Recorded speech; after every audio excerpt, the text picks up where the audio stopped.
How's it going, everybody? Welcome back to Window to the Soul, episode 5? Episode 9. Episode 9 of Window to the Soul. Thank you so much for tuning in if you're on Spotify, YouTube, and now Google Podcasts. I don't think we're on iTunes yet because they're being difficult, but we're here. We're in the studio. Andrew Phillips is in the ears producing. He did a phenomenal job last week with Paige, and now we're here.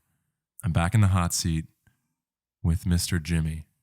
Jimmy, how are you? I like how you try to dodge my last name. I didn't want to pronounce it because I was like, I'm going to get it wrong. Can you pronounce your last name? Napolitano. So it's not Neapolitan. It's not Neapolitan. We like ice cream though. Yeah. Where does that come from? Naples, Italy. No way. Yeah, buddy. That's awesome. Naples, Italy. Yeah. Is that where do you hail from?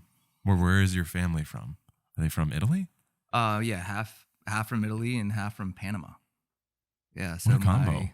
My great-grandfather's father was born in a meat shop in New York, coming over from Italy. He was born in the meat shop? Yeah. Like delivered?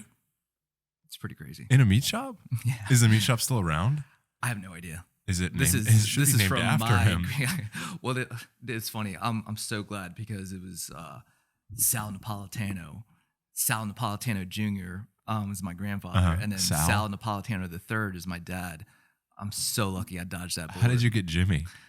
James, after my grandmother's father, James Herdman. Wow. Yeah. But he was born in the meat shop. I still can't get over that. It's pretty crazy. Where's that meat shop? You said New York? Yeah, New York, Long Island. And where were you born? I was actually born in Germany. Father was in the army. Wow, we're getting so much meat and potatoes in this Right? podcast that just started. You know, Germany? Yeah, Germany. Wow, where in Germany? Heidelberg. I'm not going to pretend to know where that is. Me neither. There's a meat shop in Germany. Yeah. No. And then, are your parents, how did you get to Germany? So my dad was stationed in Arizona. Okay. Went down to Panama for a little bit. Tried to find this guy, Noriega or something. While he was down there, he met my mother. Noriega. Oh, they said Jaeger. And I was like, you mean like Jägermeister? No, and then he created an alcoholic beverage. Yeah. And then I don't have to work anymore. And then Neapolitan. But so he went down there and then he met your mom? Yeah, met my mom, went back up to Arizona and then got stationed to Germany. Wow. So my mom went to New Jersey where my grandparents were. And then, they were over there for a little bit. I was born over there. And then you got here. Then I got here. So I think I was only over there 6 months. I don't even remember it. Do you have dual citizenship? I don't. I was born on American base though. So. Oh, you were born in the embassy. Yeah. Isn't that how it works though? Don't you get born in a different country? You should find a loophole and try to get German citizenship. I'm sure it's pretty easy. Yeah, because technically, I'm sure your birth certificate says Germany. I'm not sure what it says. I haven't seen it in a while. Unbelievable. But not yesterday. When did I see you last? 2 days ago? Yeah. 2 days ago, I came in and Jimmy Neapolitana was sipping on my favorite beverage, a Ghost sour, just a Ghost energy drink. Now, these I will not endorse, and Richmond Window, in fact, does not endorse these. I don't condone them either.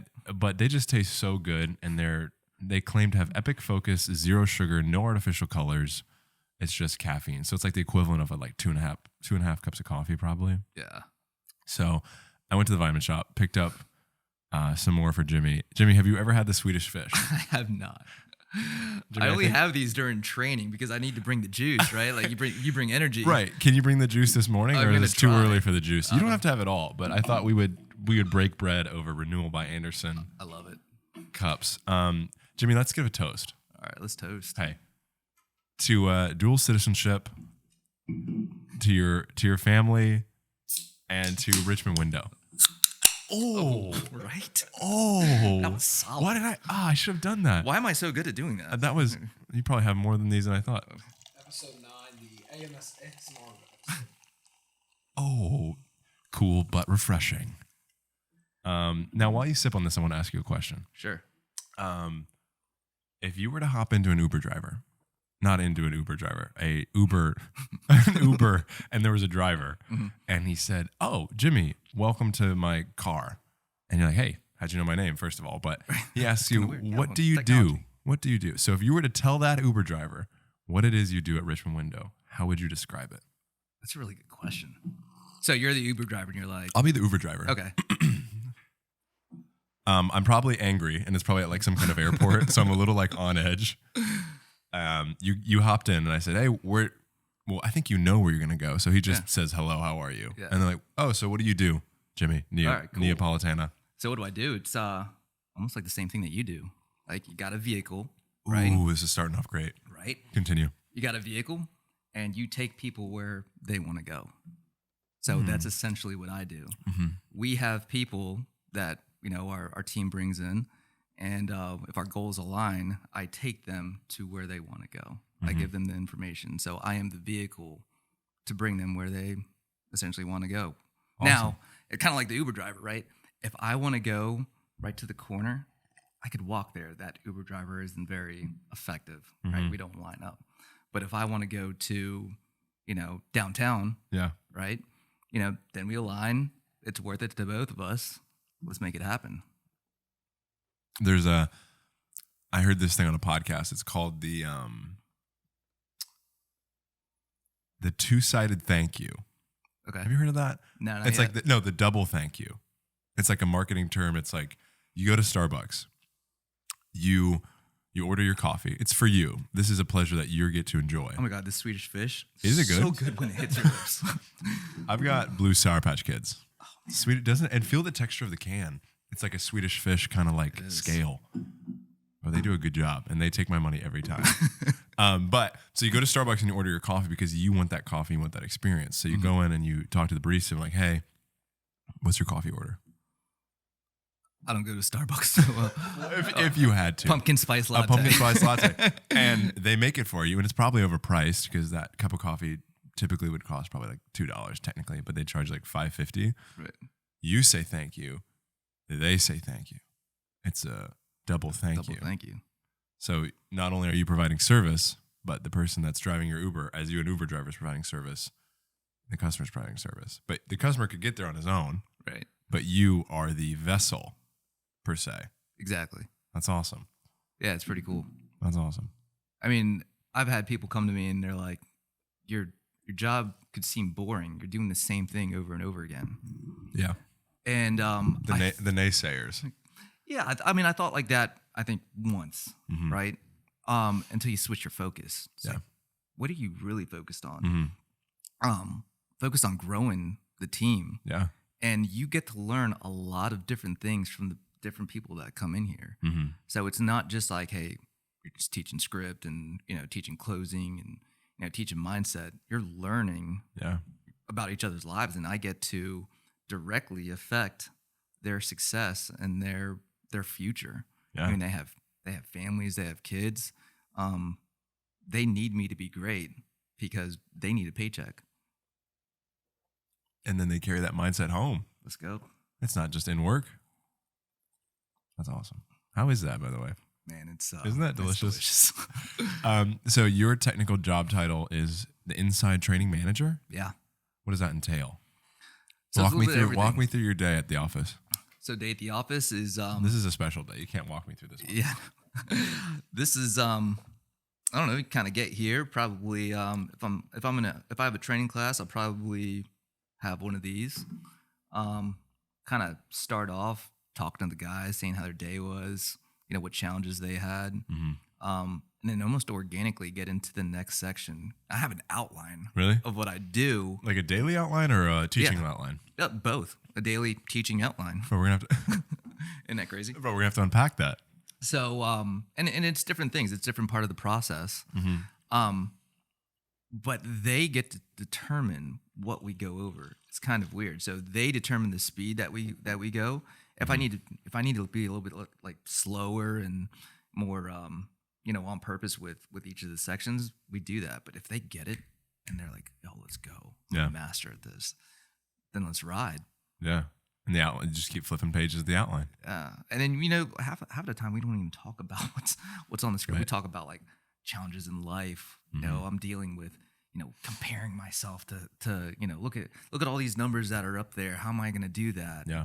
What are my goals? I mean, you start speaking my love language once you talk about like goals and mindset and absolutely tools that you need. I mean, we had Mr. Steve Began, and Andrew had a great podcast with him, and he was talking about how he would have those vulnerability meetings, and just everyone would open up. What a better way to instill team chemistry, build confidence. Absolutely, and what a great leader Steve is too. Yeah. From taking, I mean, it rolls downhill, right? So the things and the what is focused on kind of comes downhill. So that's essentially what me, myself and Tony and Adrian, that's what we're kind of like spreading out that way. And we all have different ways of doing it. But it's been a more effective approach. Yeah. That's awesome.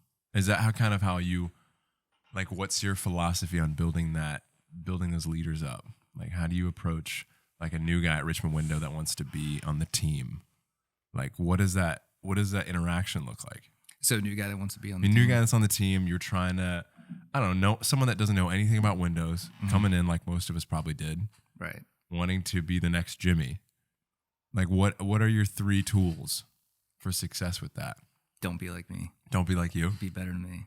Okay. So, no, to be honest, it's on me, right? As a leader, it's all on me. Right. Are you familiar with Freddie Adu? Freddie Adu. Freddie Adu is a soccer player. He came, I think it was from, yeah, he was like a phenom, right? So he came up with like LeBron James, and long story short, Freddie Adu was a great player, right? Again, so was LeBron. LeBron had the people around him to keep him going up and going up and going up. Freddie Adu really didn't. So I think he played on 14 different teams in 14 years. He wasn't ingrained into the culture, and he wasn't given the opportunities. So essentially, somebody failed. He wasn't a PR ally. Right? Right. Somebody failed Freddie Adu. It wasn't Freddie Adu that was bad. It was the people around him that failed Freddie Adu. So I take it on myself to take these people that want to be great. Yeah. I have to ingrain the knowledge and get them surrounded by people that are great as well. And we have a lot of people like that on our team. Yeah. So it's easier to do in a sense. But they also have to want to be at that level. Yeah, so we that's can so meet important. You're only as good as your team. Absolutely. Wow. And does that come from? No, I know you have a golf background. You have a golf history. I want to touch on that. Okay. How does that? Is that teamwork philosophy? Where does that come from for you? Were you once a Freddie Adu? No. Oh, I mean, in terms of professional, like, have you jumped around? Like, where did you get that that conviction to like stick somewhere, get a team around you, build that culture, as opposed to like jumping from job to job, jumping from never settling? I mean, I grew up playing team sports. Yeah. Started in New Jersey, little league stuff. Came down here, went to Godwin. I was an Eagle like Andrew Phillips. You were like, oh God, a Godwin alum. Yeah. Let's go. So, and I was always average. I was, average. I didn't stick out as being great, right? Not until college. I walked on to college, and that's where I really started getting like these obsessive, healthy obsessions with being great and being very technical. So it almost started there. Yeah. So I played 5 years there. Went into teaching for a little bit, and after teaching, that's where I found the golf career. Yeah. And with golf, I almost got rid of that obsession with being perfect, because there is no perfect shot in golf. Yeah. You just go hit the ball and go chase the ball. You fire away a couple. Right. Just do that as least many times as possible. Yeah. What was that process like? Did you ever find yourself addicted to being perfect? Or did you always know that balance? It was tough for me to learn. I grew out of it when I went professional in golf. Okay. I was in it probably in the thickness when I was in college. My coaches would yell at me for yelling at myself if I was, you know, a yard and a half off of my route, or I dropped a pass, or I missed a block. I would go ballistic. It wasn't really pretty, Right? but It was raw. It was honest. it was almost like, hey, let us be the coaches. You know, you just work on, you know, your mindset. And it was a very competitive mindset, but I don't think it was a very positive or healthy one. Right. The expectation you set for yourself was. Yeah, it was up there. Yeah. No, I feel like it's a huge perspective to have from the coach. It's kind of like, you know, you're a pupil right now. Like, get into that headspace. You don't have to know it right now. Yeah. That's awesome. Wait, what sport was that? Football. Oh, I didn't know that. Yeah, I played wide receiver, Let's go. kick returner, defensive back. And isn't football more of a team sport than golf was? Absolutely. And how did you switch mindsets going into a more solo sport from a team sport and being less team focused to more team focused? Well, eventually you grow out of football, right? Yeah. I mean, I had college football and then arena football after that. I played 2 seasons of that and got an Arena injury. football. Up in Maryland. Arena football is like football inside. That's what I thought. I didn't know. smaller. My first inclination was like, are you like playing soccer? Is this arena football? I was like, Oh, it's close. yeah. I was gonna say that kind of sounds like, yeah. No, but I get that. So you played that in Maryland. Was that like semi-pro? Yeah, it's semi-pro. Okay. It was You've done it all. I wouldn't say all that. It's kind of cool though. Semi-pro. It wasn't bad. Yeah. And so that ended and you just kind of put up the cleats, or what was the final factor in that? The ACL tear. Oh, I was gonna say. I was like, oh man. Everyone gets one of those, it seems. Yeah, it was rough. And then came out of the semi-pros. Golf happened immediately, or how did you find that? So when I was doing semi-pro, I was also teaching. I was teaching special ed. That's where I met my wife, Erica. Okay. So we were kind of, you know, together-ish at that time, and I wasn't sure of the PR rules there. So at the time, I was, you know, playing semi-pro football and dating Erica and teaching special ed. I was like, maybe I should switch schools. I'm not sure what the rules are here. Was she a faculty member? Yeah, she taught 5th grade. Oh wow! So I taught students with emotional disturbances, autism, and learning disabilities, and I had a couple students that were in our classroom. So we worked together a lot, and you know, we were both Eagles fans, so we would hang out a lot. And Heck then yeah. That's awesome. And then, you know, when things started getting a little bit more serious, I was like, hey, listen, I'm going to switch schools just so, you know, we're not too close together. She's like, all right, cool. I also put in a application at a golf course. Going to pay me about the same. And the golf course was like, hey, if we hire you, will you practice and train to become a pro? I said, yeah. What an offer. Teaching or become a pro. I was like, yeah. So I went that route for a little while. It was that, obviously, did they know that you were already skilled? How did they just offer you, like, we'll bring you on, but you had to be a pro while you're with us? I mean, we went, you know, some of those meetings were on the golf course. So, I mean, I wasn't. A couple of lads. I wasn't just golfing and talking business. I wasn't great at that time. Well, I would never say I was great, but I was, you know, shooting in the, you know, low 80s. Yeah. So there was potential there. I know nothing about golf, but I'm going to assume that's good. It's decent. Yeah? Yeah. Shooting go. low 80s now, you're doing pretty good golf. Pretty good? Yeah. Not to pat yourself on the back? Well, if you're going to compare it to amateurs, now that's not bad. Now we're getting into a weird territory because, you know, I could be offending a lot of people right now. So, well, if you're not as good as me. Next. Dude, but that's awesome, man. And now you put up the no more golfing, just casually probably. Yeah. So I was in the golf business for about 5 years, and it was you know, it was kind of like a tough transition coming here. I mean, I was probably working 70 hours a week.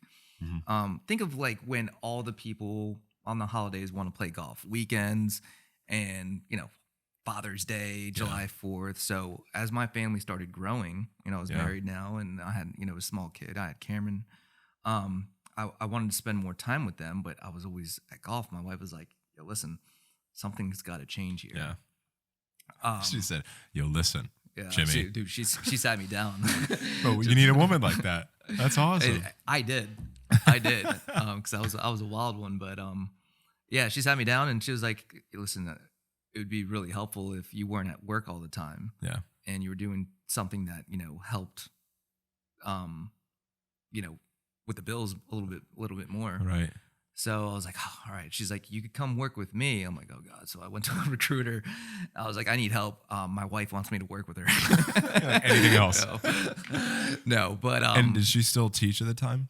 Yeah, she still teaches today. Oh, awesome. Yeah, she's actually an assistant dean. Let's go. Where? Yeah. It's called the Academy of Academic Excellence. So it's a private school. That's sweet. It's awesome. Wow. It's awesome. She's killing it. Dude, she is a great leader. That's awesome. She's a great leader. Yeah. She is their Steve Began. She is Henrico County's Steve Began. Right. Dude, that's awesome. But yeah, it was I forgot what we were talking about. That's all right. I think you were mentioning you got to put up the golf. You need more time at the house. Oh yeah. More financial freedom. Yeah, so you hung up the club. I went to the recruiter. Got a nice. I got an interview. Keep going. Roll with the punches. I got an interview here, and I was like, hey, Air, hey, I got a chance to work at this company, and that was kind of hard sell in itself because I mean, probably 3 months before I was teaching golf lessons to Jeffrey Lurie down in West Palm. Just got an opportunity to do that. I was some of the Redskins like D'Angelo Hall and Antoine Randall, Darryl Green. I was doing lessons with them and golf tournaments with them. So it was like kind of like an ego thing. Yeah. Still not making a lot of money, but you were batting with the pros, right? It's hard to hang up. It sounds good, but it doesn't pay you anything. Right. You just get to say that you do it, right? So you come to a place like Richmond Window Corporation, and it's it was a kind of a transition. I asked a friend. I was like, this is what people are making. How do I go from telling people I was a golf pro to like I sell windows? Mm-hmm. And he was looking at the numbers. He's like, dude, figure it out. Do whatever it takes. Yeah, do whatever it takes. And, and it was kind of a hard sell on my wife and my father-in-law. They were kind of like on my, they're like, with the pay structure. Yeah, I see the potential, but we have a lot of questions. So we want to know what's your salary. And as a salesperson, you don't have a salary. Yeah. So it's whatever that day brings. So I didn't exactly tell the whole story. My wife was like, what are they paying you? I'm like, I think they're figuring it out. Like, and I went through a couple, went through training. I think they're still writing the paperwork. I'll tell you in like 2 weeks. That's exactly it. And I think it was like the third week is here. I sold a $200,000 worth of windows. I went nuts that week, right? So next week I was on vacation, and I finally came clean to my One wife. weekend you went on vacation. I was like, Air, I have something to tell you. We're millionaires. No, it wasn't that bad, but it was like, they're not actually paying me a salary. Right? It's all 100% commission. She's like, are you kidding me? And she was pretty mad, and I showed her my paycheck really, really quickly. She was like, oh, okay. She said, all right. So I had to go with my gut feeling there. But do you enjoy that? Do you enjoy that uncertainty? I enjoy the thrill of having to earn it every time. I enjoyed trusting myself and betting on myself. I like that. That was that's been that gut feeling it's a good feeling to have. Trusting that. Yeah. So yeah, I enjoy that. What would you say to someone in that same position that you were, that wants to step out, wants to challenge themselves, feels like they could do it, but the salary is safe, they're comfortable, but they're on the edge? What would the encouragement that you would give them? No plan B. No plan B. Bro, I love that. No plan B. Go all in. Yeah. And don't try either, because trying indicates that there is an option for failure. Mm-hmm. Don't try anything. You just do it. Yeah. And you go all in. And there has to be, for anybody to be great at what they do, there has to be a healthy obsession, and you have to be passionate about what you do. Yeah. You got to learn on your own time. Absolutely. Always get better. How do you, man, I forgot what I was going to ask. How is that bled into your everyday life? Like just coming in here, trusting yourself, taking that leap to join Richmond Window. Like, do you feel yourself just being like, let's buy the boat, no plan B. Let's buy the new car, no plan B. Like, well, how is that? Like, because I know you do Spartan races. You're doing those all the time. And I see you're on Instagram working out every day. How is that the confidence bled over? Yeah, that's a great question.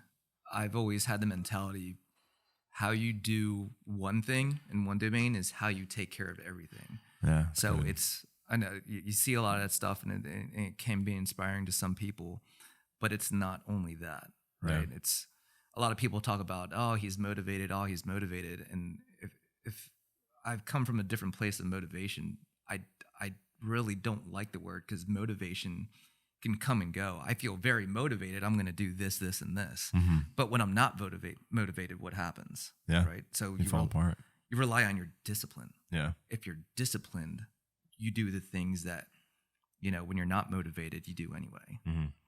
Absolutely, dude. That's ringing true. Right. I love that, dude. I especially like this prep for the show. It was just like something I wanted to do for fun. And I was like, working out for 7 years, I was kind of tired of it.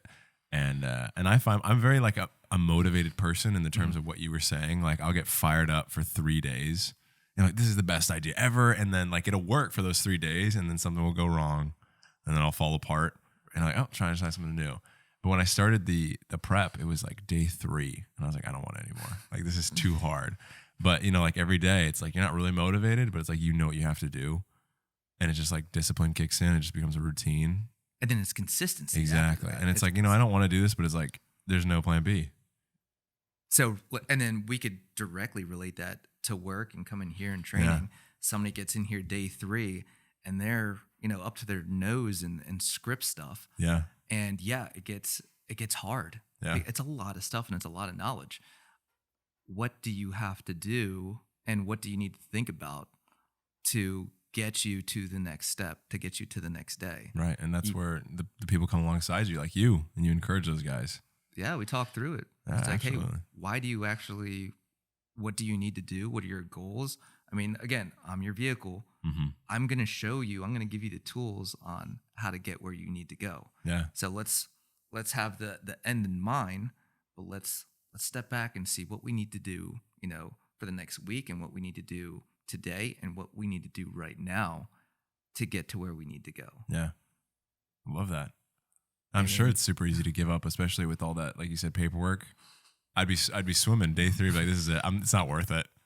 And especially, I mean, do those people training, do they have the same, they don't have a salary either, right? If they were to get the job or pass the training, they go straight to commission. Bro, you wouldn't even see the end goal. Like, right. I don't even see a salary after this. Like, let's hope I pass this, and then let's hope I excel when I'm selling the windows, and let's hope. There is no hope. There's no hope. There's no plan B. There's no plan B. Burn the ships. Burn the ships. Dude, we love that. You pay for training, though. You do pay for training. Oh, you do pay for training. Yeah, they get training pay. Oh. But it's not much. Yeah. That's not gonna, sustain them. I mean, they have to get up and they have to sell. Yeah.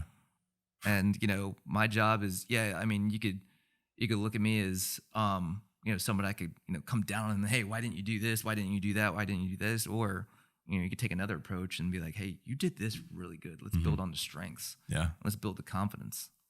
That's awesome. And how important to you is it, like, to single out that one strength, focus on that, and then develop the others? Like, what does that look like? Like, that encouragement process. I mean, it's different for everybody. Mm-hmm. I mean, because you could have a class of 5 and there's 5 different individuals in Yeah. there. Some people love that motivational rah type stuff.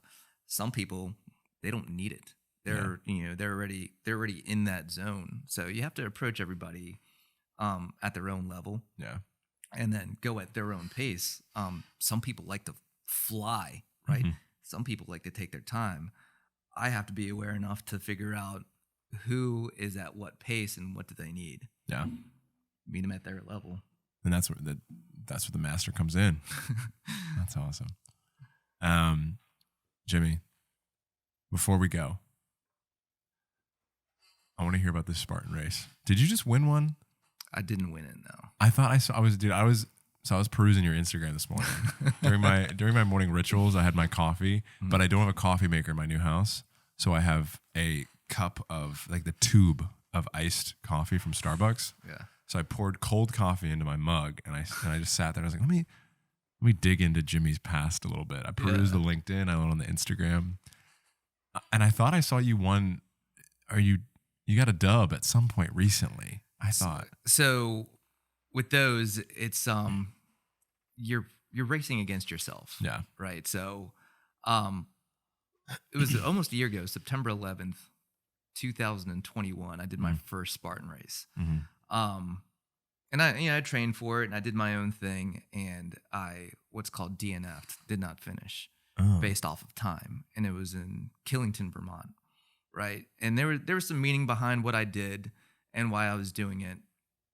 And I couldn't do it alone, right? I didn't have the knowledge. I reached out and I found some help, and I found some coaches. Yeah. And I went back in May of this year, and it was crazy how the numbers lined up. It was like 10 months since my mom died, or no, it was like, what was it? 31. It was 31 treatments that she went through, and 10 months since my mom died or something. The way it worked out, it was crazy. Yeah, it was 31 treatments that she had for this race, and there was 32 miles. So my motivation was, for this 33-mile race, I am running 2 miles. The first 31 of pain, that was for her. So that drove me through all day, going through this race, and it was tough, and finishing that, it was a lot of weight and a lot of closure.